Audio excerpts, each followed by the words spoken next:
Donc le chapitre 6 est terminé. Je vous invite à faire un schéma du réflexe myotatique basé sur celui-ci ou sur celui-là euh, et savoir le refaire. On le refera en classe en TD mardi. Et on aborde donc aujourd'hui le chapitre 7 de la volonté au mouvement. Le chapitre 6 nous a donc montré que la contraction d'un muscle pouvait faire suite à son étirement de manière réflexe dans le réflexe myotatique, mais un muscle peut aussi se contracter volontairement grâce au cerveau. Donc ceci correspond au chapitre 16, à une partie tout du moins de votre livre, et on va se demander quelles aires cérébrales commandent les mouvements volontaires.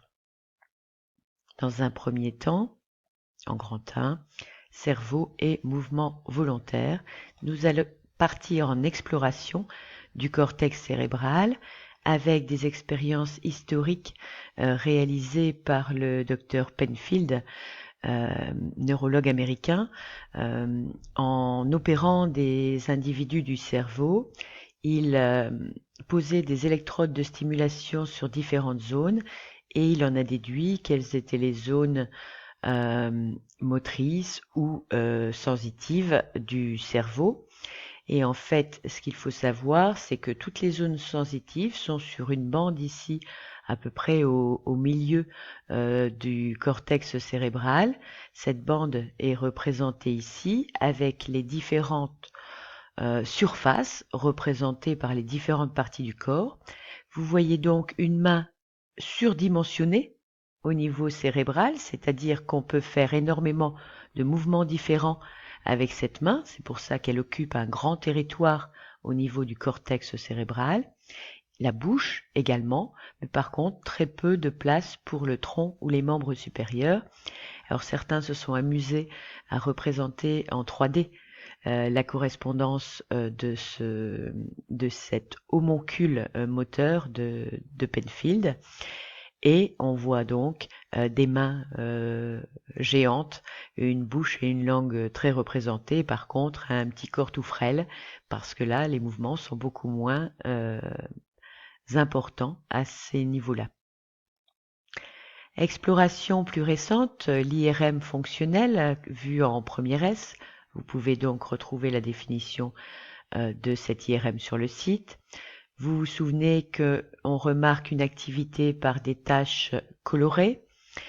Ici, on a demandé à deux sujets de faire un clic sur une souris avec la main droite ou avec la main gauche. Donc la main droite ici, la main gauche là.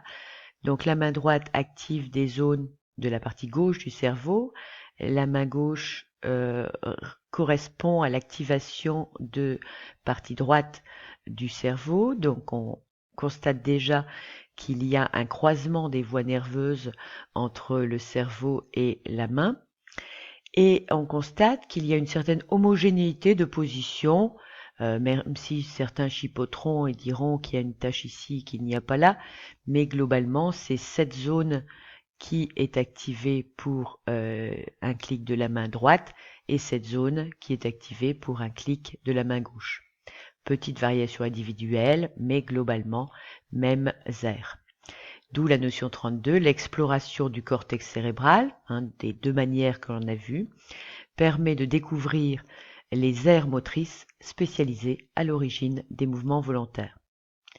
Maintenant, on va voir comment les neurones relient le cerveau aux muscles.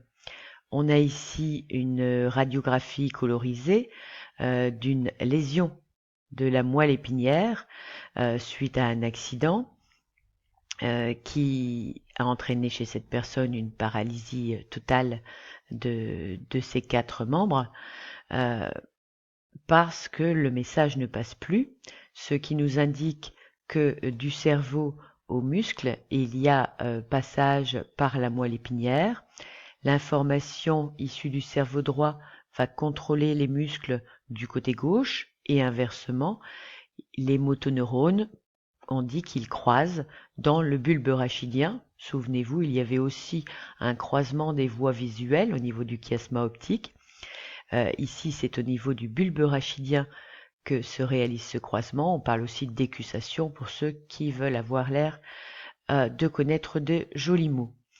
Alors voilà le trajet du message depuis le cortex cérébral, donc les zones ici de la partie superficielle du cerveau, puis passage par le tronc cérébral, le bulbe, c'est cette zone un petit peu renflée ici à la base du cerveau, et là il y a croisement des voies, celles qui sont à gauche passent à droite et celles qui sont à droite passent à gauche. Et puis synapse au niveau de la substance grise de la moelle épinière et arrivée par le neurone moteur sur la plaque motrice, pardon. Ce qui amène à la notion 33, les messages nerveux moteurs qui partent du cerveau cheminent par des faisceaux de neurones, donc des ensembles de neurones, qui descendent dans la moelle épinière jusqu'aux motoneurones. C'est ce qui explique les effets paralysants des lésions de la moelle épinière. Une lésion médulaire, c'est une lésion de la moelle épinière. Ceci nous amène à comprendre comment la moelle épinière et notamment le motoneurone va intégrer toutes les informations qu'il reçoit. Tout d'abord par le contrôle du réflexe myotatique. Vous avez réalisé cette expérience en mettant 3 électrodes, en percutant le tendon d'Achille et obtenu cet enregistrement, un électromyogramme montrant la contraction du muscle suite à son étirement. Maintenant, si on contracte le pied, c'est-à-dire qu'on sollicite, si on replie le pied vers le haut, c'est-à-dire qu'on contracte le jambier, le muscle qui est ici à l'avant, eh bien le muscle soléaire, qui est le muscle du mollet, ne va pas se contracter, et inversement, si on contracte le soléaire, c'est le jambier qui n'est pas contracté. Donc ces muscles sont dits antagonistes puisqu'ils fonctionnent à l'opposé l'un de l'autre. Le muscle soléaire, c'est le muscle extenseur, c'est le muscle du mollet. À l'inverse, le muscle jambier, c'est le muscle fléchisseur qui se trouve à l'avant de la jambe. Une contraction volontaire du jambier, c'est ce qu'on a fait ici en fléchissant le pied, inhibe le réflexe myotatique du muscle soléaire.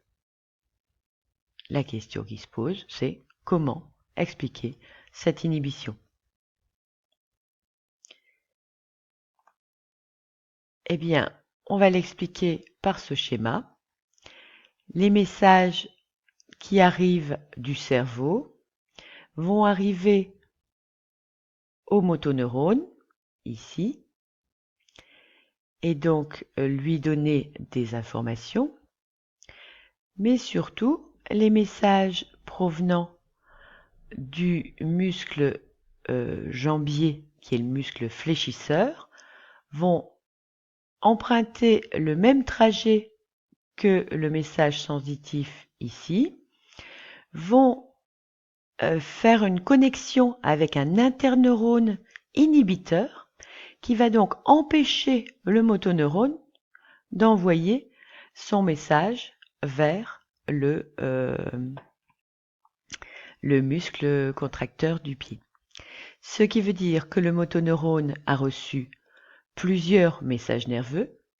D'une part, des neurones sensitifs en T issus des fuseaux neuromusculaires stimulés du muscle, des interneurones connectés aux neurones sensitifs qui sont aussi des neurones en T. Le bleu, là, il est aussi un neurone en T, issu des fuseaux neuromusculaires, cette fois du muscle antagoniste. Et enfin, reçoit aussi des informations des neurones cérébraux. Que fait le motoneurone avec tous ces messages? Eh bien, il les intègre. Le motoneurone intègre ces informations. Alors, quelles informations? Les informations qui proviennent de la terminaison du neurone sensitif qui provient du muscle stimulé, donc des informations activatrices, mais aussi des interneurones connectés aux neurones sensitifs en T issus des fuseaux neuromusculaires du muscle antagoniste, donc qui font synapse sur l'interneurone, un neurone qui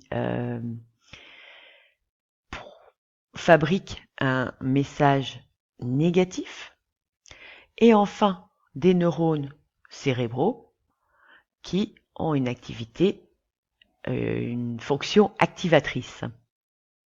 Donc c'est ça l'intégration, c'est faire la somme algébrique de toutes ces influences. Vous avez vu ce logiciel en TP. L'intégration par un motoneurone fait intervenir différentes sommations. La sommation temporelle, qui est représentée ici dans votre livre, ça veut dire quoi? Bien, ça veut dire qu'on a stimulé à répétition un même neurone pour créer un train de potentiel d'action, donc sur ce neurone 4 ici, ainsi que sur ce neurone 5. On n'a pas stimulé celui-ci, on n'a pas stimulé celui-là, et on constate que le neurone postsynaptique contient un message nerveux qui est véhiculé.